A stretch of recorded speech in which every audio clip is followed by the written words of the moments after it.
রূপাই একটা বন্ধু বান্ধব আসতো।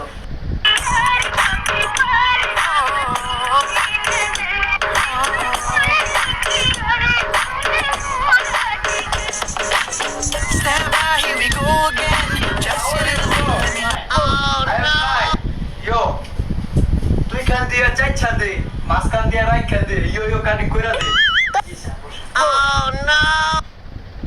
এ ব্রো, তুমি কি জানো আমি যে বাংলা র্যাপার? তুমি আমার গান শুনছো? আমার গান শুনবা তুমি? গানটা বলেন তো দেখি ভাই, কি গান পড়েন? শুনবেন আপনি আমার গান? বলেন। শুনবেন? Hurre, দেখো বাড়ি বেরোতে একটা সব্বি হ্যাঁ ফুসকা কসম আমি আসুক তো গেছে চট দিয়ে ফুসকা বাঁচতে পারি না আমি একদিনও না খেয়ে ফুসকা ভাত না হলে চলবে যা ফুসকা লাগবে টুপি বসেন, আপনি অনেক করছেন, অনেক আপনি চুল কাটিং করে দিন, ঠিক আছে? ওকে ঠিক আছে ভাই, ঠিক আছে। সরি, আই এম সরি, ঠিক আছে। কি কাটিং, কি স্টাইল কাটবো ভাই? তুই কান দিয়া চাইছা দাও, মাছ কান দিয়া রাইখা দাও, ইয়ো কানে কইরা দাও।